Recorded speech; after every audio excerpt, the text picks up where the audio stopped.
Praise the lord. దేవుడి నామానికే మహిమ కలుగును గాక. ఆ దేవుడి మహాకృపను బట్టి మనకి మన గురించి ఎప్పుడు ఆలోచిస్తూనే ఉంటాడండి. భారము, సమస్యలు. భారము అంటే ఏంటండి? దాని గురించి దేవుడు స్వయంగా మాట్లాడాలనుకుంటున్నాడు. మనలో ఉన్న భారాన్ని తీసివేయాలని ఆశపడుతున్నాడు. మనలో భారం అంటే సమస్యల గుండా వచ్చేదే కదా భారం. మనం భరించలేని సమస్యలు వచ్చినప్పుడు అసలు దాన్ని మనం ఇంకా ఆ సమస్యలు లోతుగా వెళ్తున్నప్పుడు భారం పెరిగిపోతూ ఉంటుంది. అమ్మో దీన్ని ఎలా అని. ఆ భారం అనేది, పన్నుల గుండా వచ్చే భారం అనేది మన హృదయంలో ఇంకా భారం పెరుగుతుంది కదా. ఆ హృదయంలో ఉన్న భారము మన దేవుడిపై ఎలా మోపాలి, అదేవిధంగా ఆ భారం నుండి మనం ఎలా బయటపడాలని కూడా దేవుడు స్వయంగా సామెతల గ్రంథం 16:3 ప్రకారం, నీ పన్నుల భారము యెహోవా మీద నుంచుము, అప్పుడు నీ ఉద్దేశములు సఫలమగును అన్నాడండి. చూసారండి, మనలో ఉన్న భారాన్ని చూస్తుంది ఆయనే. అంటే పనుల్లో అంటే మామూలుగా జీవన విధానం, కుటుంబాన్ని గడుపుకోవడానికి అనేక పనులు ఆడవారమైనా మగవారమైనా ఉద్యోగపరంగానో, లేదంటే వ్యాపార పరంగానో, లేదంటే వ్యవసాయ పరంగా ఏదో రూపంలో పనులు చేస్తూ ఉంటాం కదండి. ఆ పనుల గుండా వచ్చే భారము అంటే అలాంటప్పుడే కదా సమస్యలు వస్తాయి. అందుకే భారము, సమస్యలు అనేవి దేవుడు మనకి పూర్తిగా తీసివేయాలని ఆశపడుతున్నాడు. అది ఏ రకంగా అంటే, మనం ఆయన వాక్యానుసారంగా నడుచుకుంటే తప్పకుండా మనకి సహాయం చేస్తాడండి. ఎందుకంటే మనము మన భారము దేవునిపై మోపాలి. మోపినప్పుడు మనం ఎటువంటి సాయం పొందుకోగలమో మనం చూస్తాం. ఎలా అంటే ఆ భారం నుండి కూడా విడుదల కలుగుతుందో కూడా మనం చూస్తాం. అసలు మనం భారం ఆయన మీద ఎలా మోపాలి, దాని నుండి ఎలా విడుదల పొందుకోవాలి అని కూడా మనకు దేవుడు వాక్యానుసారంగానే స్వయంగా చెప్తున్నాడండి. ఎందుకంటే మత్తయి సువార్త 11:28 కూడా, ప్రయాసపడి భారం మోసుకొనుచున్న సమస్త జనులారా నా యొద్దకు రండి, నేను మీకు విశ్రాంతి కలుగజేతును అన్నాడండి. అంటే ఏంటండి? మనం భారం మోస్తున్నాం కాబట్టి ఆయనకి తెలిసే ఉన్నాడు. ఎందుకంటే మనం ఏ సమస్యలు గుండా వెళ్తున్నామో, మనం ఎటువంటి పరిస్థితులు గుండా వెళ్తున్నామో నిత్యం చూచుచున్న దేవుడే కదండి. ఆదికాండం 16:13 ప్రకారం చూచుచున్న దేవుడు అండి. మనలో అసలు ఏ సమస్యలు గుండా వెళ్తున్నాం, ఎటువంటి భారం కలిగి జీవిస్తున్నాము, అసలు అన్ని చూచి ఉన్న దేవుడు కాబట్టే, ప్రయాసపడి భారం మోసుకొనుచున్న సమస్త జనులారా నా యొద్దకు రండి, నేను మీకు విశ్రాంతి కలుగజేతును అన్నాడండి. అంటే ఏంటండి? మన భారం అంతా ఆయన మీద మోపమంటున్నాడు. అప్పుడు మనకు విశ్రాంతి కలుగుతుంది. కానీ మనం అలా మోపం కదా. ఎంతసేపటికి మనుషుల్ని అడగటానికే ఇష్టపడతాం కానీ దేవుడి మీద ఆధారపడం. దేవా నాకు ఈ సమస్య వచ్చింది, నాకు సహాయం చేయమని కంటే ముందుగా మనుషులకి, అబ్బాయ సరే ఓకే సమస్య వచ్చింది, వాడిని అడుగుదామా, లేకపోతే తను అడుగుదామా, ఏమైనా సాయం చేస్తుందేమో అన్న ఆలోచనే ఫస్ట్ వస్తుంది తప్ప దేవుణ్ణి అడుగుదామని వస్తుందా అండి?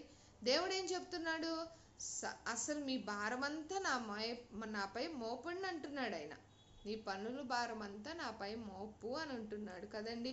అప్పుడు ఏమంటున్నాడు? నీ ఉపదేశములన్నీ సఫలమగును అంటున్నాడు. అలా చేయరు కదా. మనం ఆయన పైన భారం మోసి చక్కగా ఉంటే మన ఉద్దేశాలన్నీ కూడా సఫలం చేయగలడు ఆయన. కానీ మనుషులను అడుగుదాం సాయం, ఏదో సాయం చేస్తాడు హ్యాపీగా అన్నట్టు ఆలోచన ఇస్తారు తప్ప, మనుషుల సాయం చాలా చిన్నదండి. దేవుడు చేసే సాయం చాలా పెద్దది. ఎంత పెద్దదంటే అది,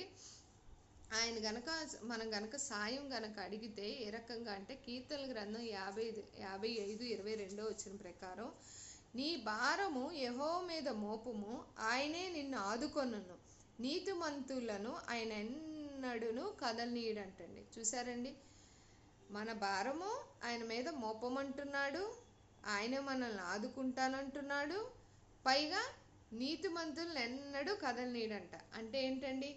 మనం నీతిమంతులుగా జీవించే వారుగా ఉన్నప్పుడు తప్పకుండా ఆయన వాక్యానుసారంగా మనుషుల మీద ఆధారపడకుండా దేవుడి మీద ఆధారపడతామని ఆయన ముందే ఎరిగి ఉన్నాడు కదా. అందుకే మన భారమంతా ఆయనపై మోపమంటున్నాడు. కాబట్టే మనం భారమంతా ఆయనపై మోపి, దేవా నాకు సహాయం దయచే, నా వల్ల కాదు, ఈ సమస్యల్లోంచి నా వల్ల కాదు, నేను ఎలా బయటపడాలో కూడా నా వల్ల కావట్లేదని మనం ఆయనకు మొరపెట్టినప్పుడు తప్పకుండా సాయం చేస్తాడండి. ఎందుకనంటే మన గృహంలో కూడా భర్త తెచ్చే సంపాదన మీద ఎంతో ఆధారపడి జీవిస్తూ ఉంటాము. అలాగే కుటుంబంలో భార్య భర్తల కష్టంతో కుటుంబాన్ని నడుపుకుంటూ ఎన్నో లెక్కలేసుకుంటూ ఎంతో విధంగా జీవిస్తూ ఉంటాం కదండి. అలాంటి సమయాల్లో ఒక్కోసారి మనకు అనుకోకుండా అనారోగ్యం వచ్చినప్పుడు, కొన్ని విషయాలుగా ఇంకేమన్నా మనకి అన్ఎక్స్పెక్టెడ్గా ఏమన్నా ప్రమాదాలు జరిగినప్పుడు కూడా మనకు అసలు ఏం అర్థం కాదు, అసలు ఏంటి ప్రవ్వా అన్న సమస్యల్లోకి వెళ్ళిపోయినప్పుడు మనం ఏం ఆలోచిస్తాం కూడా తెలీదు. అసలు అలాంటి సమయాల్లో దేవుణ్ణి మనం మొరపెట్టుకొని ఈ వాగ్దానాలు ఎత్తిపట్టి మనం ఆయన అడిగితే తప్పకుండా సాయం చేస్తాడండి. మనుషుల్ని అడిగామనుకోండి, వాళ్ళకున్న దానిలో చేసే వాళ్ళు సాయం ఇంత ఇంత చేస్తారు. అదే దేవుడి మీద ఆధారపడి మనం కనుక అడిగినట్లయితే తప్పకుండా దేవుడండి ఆయన మనం అడిగిన వాటికంటే, ఊహించే వాటికంటే అత్యధికంగా మేలు చేయగలిగే సమర్థుడండి మన దేవుడు. ఏదో మనం అడిగితే ఏదో చిన్ని ఇచ్చి తృప్తిపరిచే దేవుడు కాదండి. మనం ఏ సమస్యలు గుండా వెళ్తున్నామో దేవుడిపై మనం గనక భారం వేసి మనం గనక ఆయన అడిగినట్లయితే తప్పకుండా సాయం చేస్తాడండి. ఆ సాయాలు ఎలా ఉంటాయంటే చాలా పెద్దగా, విలువైనదిగా, గొప్పదిగా ఉంటుంది. అసలు మనం ఊహించలేము ఆయన చేసే సాయం. ఎందుకంటే ఎలాగైనా చేయగలడు ఆయన. అది తెలిసినప్పుడు మనం ఏ పరిస్థితులు గుండా వెళ్తున్నప్పటికీ, ఎటువంటి పరిస్థితులు గుండా కూడా మనం వెళ్తున్నప్పటికీ ఈ వాక్యానుసారంగా మనం గనక ఆధారపడి జీవిస్తే మనుషుల సాయం కంటే ముందు దేవుడి సాయాన్ని మనం కోరుకుంటామండి. ఆ రకంగా దేవుడి సాయం కోరుకోవాలని వాక్యానుసారంగా మనకి స్వయంగా తెలియచేస్తున్నాడు. అదేవిధంగా మనం మనం గనక దేవుడి వాక్యానుసారం గనక మనం ఏదన్నా సమస్య వచ్చినా, మనం ఏదన్నా భయం కలిగిన, ఎటువంటి కంగారు పడుతున్నప్పుడు కూడానండి దేవుని వాక్యం కనుక మనం ఆధారం చేసుకొని జీవిస్తుంటే మనము మన సమస్యలన్నిటినీ ఆయనపై ఆధారపడి జీవించే వారంగా ఉండగలము. ఎటువంటి శోధనలైనా జయించగలము. అదేవిధంగా జీవించాలని మన దేవుడు ఆశపడుతున్నాడు. మనందరం అలా జీవించే వారముగా ఉండాలని కూడా మనసారా కోరుకుంటున్నాడండి. ఎందుకంటే మన భారం ఆయనపై మోపమని ఆయనే చెప్తున్నాడు కదా. ఇంకా మనకు దిగులేంటి? ఎందుకంటే దేవుడు చాలా సర్వశక్తిమంతుడు కదండి. ఆయనకు అసాధ్యం అంటే ఏదీ లేదు. ఈ సృష్టికర్త ఆయనే. ఆయనకు కరువు అనేది లేదు. మనుషులమే మనం కొన్ని విషయాల్లో మన స్థితిగతులు అప్ అండ్ డౌన్స్ అయినప్పుడు అంటూ ఉంటారు కదా, ఓళ్ళు బళ్ళు అయినప్పుడు మనం కంగారు పడిపోతూ ఉంటాము, భారం కలిగి ఉంటాము. ఏంటి అసలు ఎటువంటి జీవన విధాల నుంచి ఎలా వచ్చామని కూడా అసలు చెప్పాలంటే తలకిందులుగా అయిపోయింది జీవితం అన్న సమస్యల్లో వెళ్తున్నప్పుడు దేవుడు స్వయాన నీ పనుల భారం యెహోవా మీద నుంచుము, అప్పుడు నీ ఉద్దేశం సఫలమగును అన్నాడు. అంటే మనం ఏ సమస్య వచ్చినప్పటికీ దేవుడి మీద ఆధారపడి జీవించాలని స్వయంగా ఆయన మాట్లాడుతున్నాడండి. మనం ఈ వాక్యానుసారంగా జీవించాలి, ఆయన మీద ఆధారపడి జీవించాలని మరి ముఖ్యంగా తెలియజేస్తున్నాడు. మనుషులను ఆనుకున్న కంటే యెహోవాను ఆశ్రయించడం ఎంతో మేలని కూడా మన లేఖానుసారంగా మనం దేవుడు ఎన్నోసార్లు మనకి చెప్తూనే ఉన్నాడు కదండి. మనం మనుషుల్ని ముందుగా ఆశ్రయించుకున్నట్టు కంటే దేవుడిని ఆశ్రయించాలి. ఎందుకంటే మామూలుగా లేఖానుసారంగా దేవుడి దయ మనుషుల దయ అన్నట్టు మనం దేవుడిని ఆశ్రయించినప్పుడు తప్పకుండా మనుషుల ద్వారా మనకి ఏదో రూపంలో సాయం అందిస్తాడు. ఆ విధంగా మనం జీవించాలని ఆశపడుతున్నాడు. అలా గనక ఆశపడుతున్నప్పుడు మనలో ఎటువంటి భయం ఉండదు, కంగారు ఉండదు.